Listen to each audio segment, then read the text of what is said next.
It's another morning where we're running late again. I think my purse is in the car. I'll have to open the door myself. Goodness. Good morning, Ruby. It's 47 out there, and my pretty morning view is obstructed by a dump truck. Bummer. Those things scare me to death with this windshield. He's got fairly good mud flaps. So we have a special guest loaded up with us this morning. Did you hear the cat? We had a tuxedo cat. This one looks a lot like our Mittens, except it has a white stripe on its nose that makes it stand out, especially from Tux at a distance. This cat does not seem friendly at all. I don't know that it's ever had any human contact. I'm trying to prevent unwanted kittens, so I guess the current plan is to get this cat spayed or neutered today. I have no clue if it's a boy or a girl, and then just re-release it back out into the yard where we found it. And hopefully this does not mean a new cat or cause fights with my existing cats. I guess it's been coming in and out of the yard for 2 or 3 weeks, and it's definitely mating / kitten season. So before we have little kittens around, I'm just trying to do the right thing here. So I'm dropping it off this morning at the SPCA and then picking it up this afternoon. Buddy, hustle in. Love you. Bye. See you this afternoon. Okay, bye. Johnny's book bag was in the middle row because of the cat in the back. Of course, when I got here, I forgot his book bag wasn't in the usual spot and opened up the trunk, but all is good now. Johnny was worried when he got in the car and saw that the seat behind me isn't latched properly, but I told him as long as there's nobody sitting in the seat, it's not a big deal, just for us driving down the road. My seat is good. I never noticed it before, but the visualization here doesn't show the center console. And I have to say, in this picture, you know, I guess the car always faces forward. So where I'm sitting is at the top here and the back row is at the bottom. But you got to study that for a minute. I guess look at the cup holders in my case to tell that this is, you know, my armrest. And this is how the cup holders look in the back. I got the tuxedo cat dropped off over here at the SPCA this morning. It's right at 8 a.m. They've flown now, but for the first time in 3 or 4 years, I saw some cedar waxwings and got some pictures.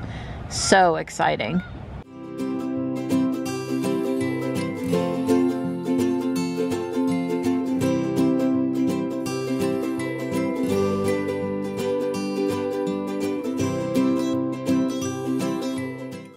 So a couple things about stray cats, not in any particular order. Did you know that cats become feral if they don't have human contact by, say, 8 to 12 weeks of age? 6 to 8 weeks is good for first human contact. After 12 weeks, it's really hard to turn a cat around. I didn't say you couldn't turn a cat around. I just said that it became more of a challenge. Our cat, Slate, the kitten, who's now an adult out back, she didn't have any contact until she was 12 weeks old. So we had to really, really work with her. And she's still skittish. She's always going to be a little bit afraid. I mean, I know some cats or people are shy even if they have contact, but hers is certainly exacerbated by the fact that her contact was a little late in life. Did you know that cats, female cats, can become pregnant at like 5, 6, 7 months of age? They don't even have to be a year old. So that's bad, because a lot of people think, oh, I've got plenty of time to get my cat spayed, my female cat spayed, and you know, by the time they realize what's going on, it's too late. So you really gotta, 3, 4 months is really plenty old enough to have the surgery. The SPCA never adopts cats out until the surgery is completed. At least that was the old policy from when I volunteered inside. It could have changed now, but typically they don't want to send folks home with animals that haven't been spayed or neutered, because there's a chance they won't come back, a chance they'll get pregnant while they're gone. And anything for cats after about 8, 10, 12 weeks of age is old enough to do the surgery, especially for boys, but for girls too. And let's see what else. Cats can have a couple of litters a year, not just one. Springtime right now is prime time, what the SPCA volunteers and staff call kitten season, because all the not spayed females end up pregnant and they end up having 3, 4, 5, 6 kittens, and you know, there's not enough homes to go around. So, and then they do that multiple times a year, and all their female, I mean, it perpetuates a problem. So there's some statistics out there of one cat unspayed and how many kittens she can have in her lifetime. It's a lot. So you certainly don't want that to happen. So I'm a proponent of TNR, which is trap, neuter, release, or trap, spay, neuter, release. I don't know why they left the S out. But anyway, that's a program, and Wake County did pass laws to support it, where if you get the cats spayed or neutered, especially if they're feral or whatever, and you get their ear clipped, typically on the left side, just a small part of the tip of the ear, then they can just be re-released back wherever you found them, and animal control won't pick them up. So the thought process behind that, well, at least part of it is that if you remove a cat from an area, there's so many stray cats out there, another cat will just come in and take up that space, and the environment can only handle supporting so many cats. So if you spay, neuter, return the cat to the spot where you found it, then it's not likely that another cat will take up that spot, and it just will help keep the population down, because you've got a cat that can't have any more kittens or make any more kittens. So I do support that. I am aware of the effects on birds and lizards and other small rodents. Yeah, I'm not going to say I'm not concerned about that at all, but we've got all kinds of problems, and you know, trying to stop additional unwanted animals, domesticated dogs and cats, from being born, I think is an important thing. So I have tried to, and Don has supported me in trapping, getting the surgery, and returning some animals, some cats back.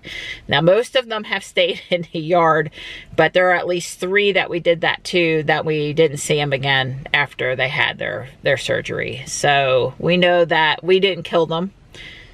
You know, I couldn't do that. And we also know they didn't make any more babies. And if they had shown up and needed food or medical care, they would have gotten it. But they chose to, they were so feral that they chose to go on their way. So I don't know what this cat's going to do. It's going to be interesting to see if this cat today is a boy or a girl. But I guess I just wanted to say that I think it's really important not to just turn your cheek if you see an animal. Find out what the rules or laws are in your area. I mean, I could have taken this cat to the animal control, but they're so inundated that probably animal control is separate from the SPCA, just to be clear, for Wake County. Although they do work together, they do. And the Animal Control Center is much improved over what it was 20 years ago. So a big shout out to them too. They do what they can. They really do try to make good decisions for the community and for the animals that come under their care. But you know, when you have unadoptable animals, which I believe this cat to not be adoptable, the outcomes are not typically good. There are some colonies in Wake County for feral cats, but they require a caregiver or givers, and you know, the food, money, donations to keep them going. And it's good that we have some, but you know, how many of those can we have and maintain? So but we'll see today. Most areas are probably going to have an organization that provides low-cost spay neuter, so somewhere between $50 and $100 to do the surgery. And there are also organizations in most areas that are going to have traps they can loan out, whether it's the humane looking raccoon trap or a drop trap. Sometimes you can even get volunteers, like, you know, if I had someone in Fuquay needed help catching a cat, I would probably volunteer to go over and help them having experience in using the drop trap and the humane traps. But I'm just saying there are resources. So if you have a stray cat wandering into your yard, you could probably seek out the loan of a crate. You could probably find a place for a small amount of money to get them spayed or neutered. It does not necessarily mean bringing them inside, although that if it's a friendly cat, I certainly would say that that would be a nice thing to do. But, you know, just think about your options as opposed to just going the other way, because looking the other way just means more kittens, which just means, you know, more unwanted animals, which I think is a really sad thing. So I do what I can and try to set an example about it and appreciate Don's support. No, it's a good weather day when Tux has assumed the position on his favorite bench. Gray and Tux are both over here getting some attentions. They come running as soon as I got out of the car. It's time for me to go get Johnny. Don and I finished watching Miker's video where he was sort of roasting Tammy a bit about losing her AirPods. I think that's what they're called, the ear things. And I am in a position right now where I cannot find the external hard drive that works with my MacBook. I haven't used it since last summer apparently, and I've needed to move some files off to the drive for, a month or so, and today it's kind of an emergency and I can't find it. Well, I found the one I thought it was, which it wasn't, and now I know which one I need to find, so I'll be hunting that when I get home. Yeah, I know I put it in a safe spot. A spot where it wouldn't get moved around. A spot where I knew I wouldn't need it for 6 months. Yeah, you know, the safer the spot, the harder to find. Since I heard in the news, you know, that they're not going to make the Chevy Cruze anymore, I swear I see them everywhere now. That's what the little red car in front of me is. It's pretty color red. It is a gorgeous afternoon out there. I have ditched the sweater. It is 75 degrees and feels like it's going on 85 degrees, which is what happens to North Carolina spring. It goes from cold to excessively warm pretty quick. But it's nice out there this afternoon. Very nice. I should be picking up the cat from surgery at the SPCA on my way home. I'll be messaging to make sure that that is time-wise gonna work out. Probably right after I get Johnny in the car. All right, we have the cat. It is a boy, and he's not happy. So Don carried the cat, the cranky cat, upstairs so he can sleep off his surgery. He can be freed tomorrow. And there was a swallowtail butterfly in the garage attic. We don't know why. So I was able to capture him without hurting him in this critter carrier, and I'm gonna let him go. And he flew off unharmed. You know what this big box means? It was subscribe and save time today. Amazon Prime. Don'll take the box out in a little while, but no sense not letting them have some fun with it. I'm not happy. I don't like my routine to be messed up. I have to report for jury duty on Monday. While I would like to have gotten a doctor's note to say that I can't sit on some hard bench for hours or I'll be in a lot of pain, I did not do that.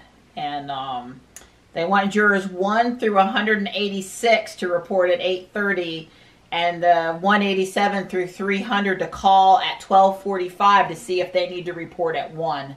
It's the first of the month and it's a Monday. And I think they closed out a lot of stuff. And yeah, I'm not happy. I'm not happy. Don's gonna take me out for some ice cream so I can wallow in my self-pity over having to report for jury duty. Thank you, Donnie. Welcome, pretty girl. I told Don if we were going to be going out to get ice cream near sunset that he needed to drive me into the sunset so I could appreciate it for a few minutes. Ice cream is coming, but we can afford it, can wait. And it sure is got some pretty sky color over here. If we'd had time, I'd have told him, let's go get our ice cream, and then there's this spot that I like to sit and watch it. But we don't quite have time for that.